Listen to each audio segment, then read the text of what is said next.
Andersen.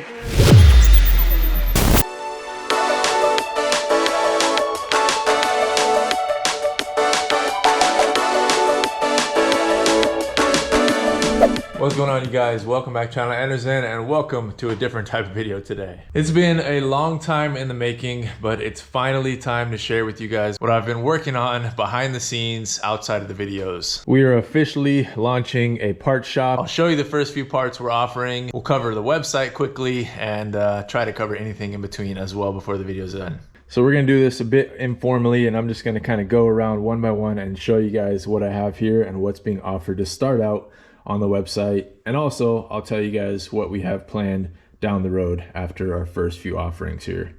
So I guess we'll just work our way left to right, but starting out, this is a water fitting that if you're familiar in the world of Mercedes, you might be able to guess what this is. On 203s, 209s, bunch of chassis, to be honest, too many to list off the top of my head. There is a water fitting at the firewall that tends to fail because of plastic degradation over time with heat cycling, age, etc. So to combat that, I decided let's make this an billet piece. It's a two-piece design actually, where you have an O-ring that will seal the two pieces together. If I can pop that together one-handed, there we go. And then we'll use small Allen head bolts to secure it in place. And then you have, basically it sits like this. This is your engine side attachment, and then this goes into your heater core in the cabin, and this is an optional bung for your windshield washer heater, which factory is there, so you can route it just like so, or like on my CVT5 I have this capped off, so it's up to you if you want to run that or not. But this piece should eliminate anything like the explosion I suffered on mine ever happening. I'll try to link back to that video real quick.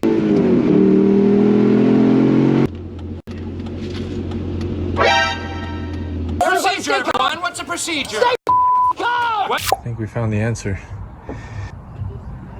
Here's the piece that I removed. So on my CVT5 one day I was out doing some test pulls, and all of a sudden I had steam shooting out by the windshield, and I could hear coolant draining very quickly somewhere, and that was my time of learning of these failed plastic fittings. So I used just a Home Depot brass fitting, but it's, you know, fairly crude and rudimentary, so did the job. But I figured this would be really cool to offer for you guys a billet version of that.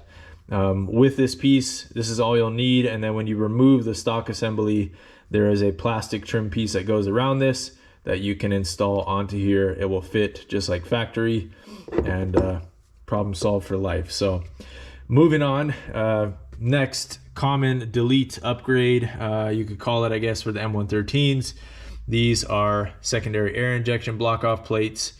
These allow you to remove the secondary air injection, and I always get questions about that from people of what's the benefit of doing that. And to be honest, the benefit is just space wise. You obtain more space in the engine bay, clean things up a bit, and then you get to delete an unnecessary kind of emissions or warm-up related item for the motor. So it's not necessary. I've been running without them for years and years and no problem. So no, you're not going to make power from these, but it's just a nice way to clean things up in the engine bay and get rid of an unnecessary component that can oftentimes fail and cause loud screeching and all types of stuff from the pump itself. So those are it. Everything that's here is black anodized and all billet. So my whole aim with all of this is quality and still cost effective for you guys. I think that the Benz aftermarket has only really a few players that are really on that same drive of trying to offer quality items and still at fair prices or reasonable prices. But unfortunately, a lot of the Benz tax, as people call it, does exist. So those parts that you would find for 1/3 of the cost on other chassis and platforms just don't really exist for us. So that's what we're trying to kind of fight and solve and figure out. So everything here, I try to cost it as effectively as possible while still leaving, you know, enough meat on the bone to continue progressing forward and give you guys a quality product in return. So those are it. Copper gaskets are all made specifically for these. and then we can see, we'll get to later, like aluminum gaskets and stuff for the other parts. But over here, it was just an offering. I felt like, you know, why not? No specific reason really, but I just figured it'd be nice to offer. It's a 113K bolt package for the supercharger with the washer, all OEM size, OEM diameter, threads, everything is the same as OEM, fits just like OEM. But I noticed when I was doing the supercharger pulley upgrade on my CLK, the material rounded pretty easily on the whatever the factory bolt is, whatever metallurgy they used on that. So these are all billet, should be much stronger, and give you the option, if you do, you know, a fixed pulley, you can just run the bolts. If you do a upgraded clutch pulley, you can do both at the same time. It comes with both washer and bolt whenever you order, so it's up to you depending on your application if you use the washer or not. Fixed pulley, you do not use the washer. Clutch pulley, you do. So simple things right there. And then before we get to the rest of the product, all of the hardware and everything that I have comes with all that you need to install it. So all these pieces will come with the proper hardware, everything you need, like I said, and it's all Belmetric stainless steel stuff. I absolutely love Belmetric. I've been using their stuff for a long time, so I didn't skimp out. Everything is Belmetric. If it's O-rings or anything like that, it's McMaster and Carr. All high quality stuff. There's no skimping or, you know, taking shortcuts or anything like that when it comes to gaskets, hardware, the actual items themselves. So that said, we'll move on down to the next piece, which is our EGR blank off plates. And these, again, black anodized, exactly factory sizing. And then we have our aluminum gasket for this one. And then we have kind of a graphite metal gasket for this one, or, you know, coated metal gasket for this one.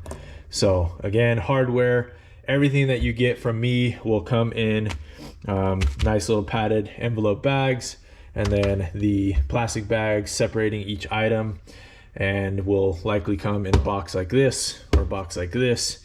And then certain applications will come in, like, you know, regular USPS padded envelopes, things like that. But most time that's what you're going to see. And again, the purpose is just trying to get you guys quality stuff and at an affordable price. So next up is a fuel fitting, which it was frustrating for me to find out that this didn't exist on the market. And that's why I wanted to make it. So this adapts the factory hard lines that feed into the fuel rails that are off of the kind of side of the firewall. I'll try to put a picture up to explain what I'm talking about.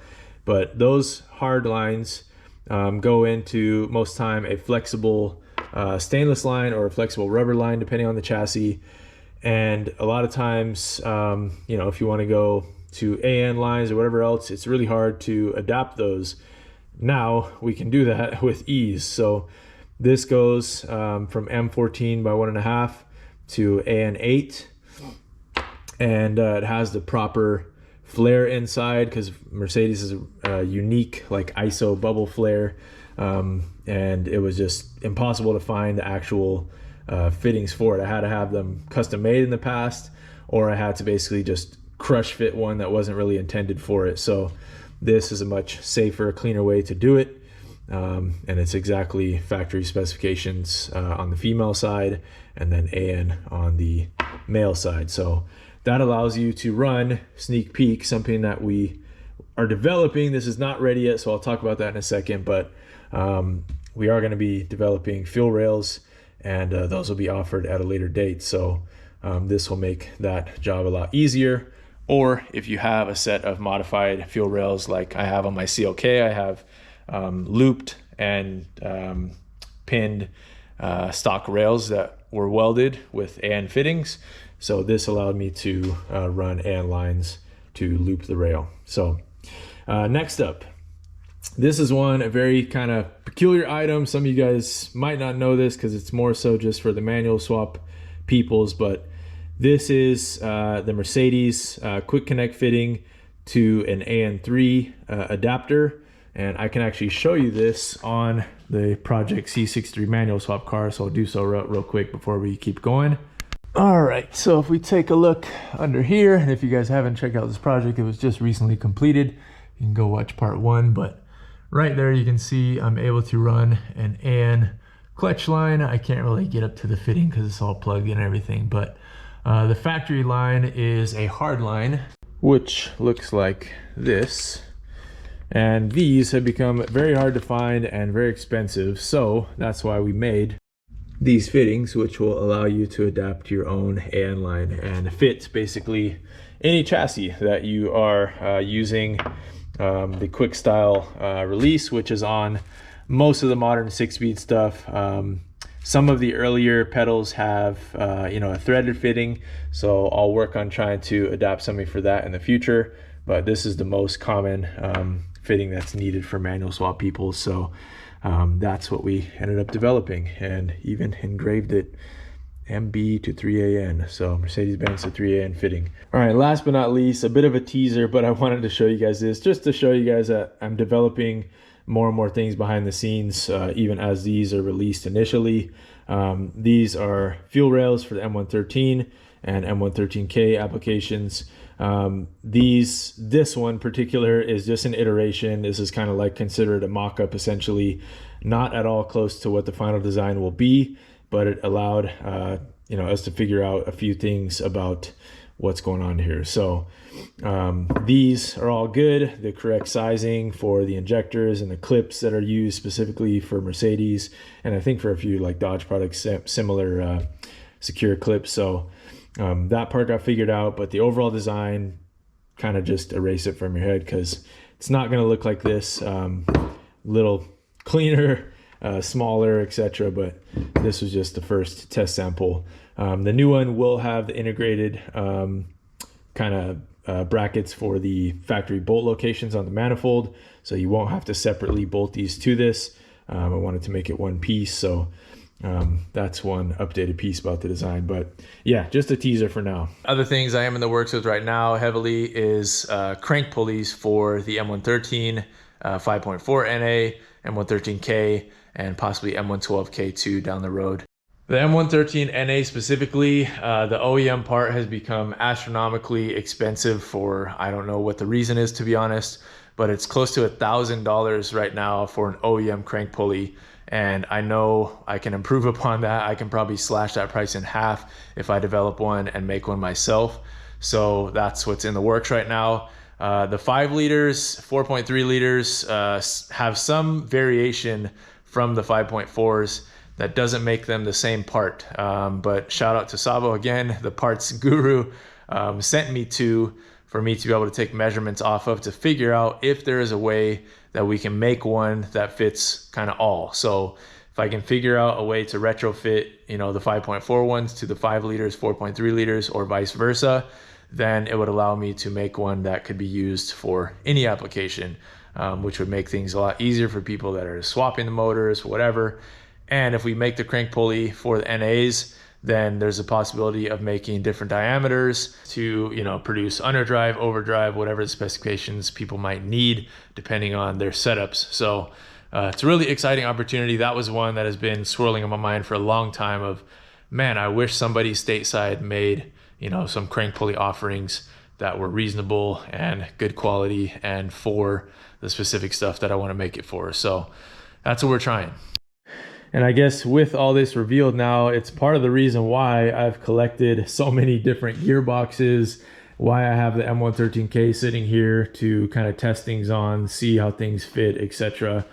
And why I brought the M156 onto the channel, not just the fact that I wanted to have a C63 manual swap, but also so that I have multiple applications to test products on. I have an M113 in the stable now, 2 of them. I have the M113K, I have the M156, M104, M111. So we have a really good test bed to be able to, I develop a part, I go right out to the garage and I'm able to test fit it and give you guys real data where it's actually being put on the motors, tested, put through paces, etc. So all of these things that you see here have been test fit, have been used, run, and made sure that they are to standard, that is safe, reliable, OEM quality for you guys to be able to run yourselves. And that said, I guess it's time. Let me introduce you guys to the new Andersen.co website. All right, guys, officially jumping in to Andersen.co site here. At the top, you'll find a little slideshow, some DTM homage being paid. We've got our link to the parts, which we'll get into in detail in a bit. And then next up, you can find a contact page. If you guys have any questions, need answers for fitment, whatever else you need, feel free to contact me through there. And then we also have the link straight to the YouTube channel, which will be playing the W204 C63 manual swap video. If you guys haven't gone check it out, go check it out. Middle of the page, a little preview of the parts, and at the bottom you'll see the merch link. I made the old merch site into a secondary URL, so still keeping Andersen.co alive. And up to the top now, main feed, we got our parts, 7 different offerings right now. We go into SAI plates. You can check out just kind of what the parts page look like, description at the bottom, and then 2 offerings we didn't talk about. These are the option for you guys to have me source manual pedals or manual shifter, and then you can choose what chassis you need. If there's something specific that's not on here, feel free to message me and I can find it for you. But these are used parts, but I try to find the best quality I can for those 2 offerings. Just allows me to use sources that are made overseas, get you guys hard to find parts nowadays. And with that said, that's for the most part the navigation of the site. I try to keep it as clean and simple as possible, make it easy for you guys to navigate. Let me know what you guys think, and let's get back to the video. All right, well, hope you guys enjoyed taking a quick look at the website. Hope you guys enjoyed taking a look at all of the offerings here with me, and I just appreciate you guys' support. Check out the website, tell me what you guys think, let me know what you think of all the products that are offered, let me know what you would like to see in the future, and hope you guys enjoyed taking a look at what I've been working on behind the scenes, at least one of the things behind the scenes that's been going on. So thank you as always for watching. I will catch you guys on the next one. Peace. Andersen.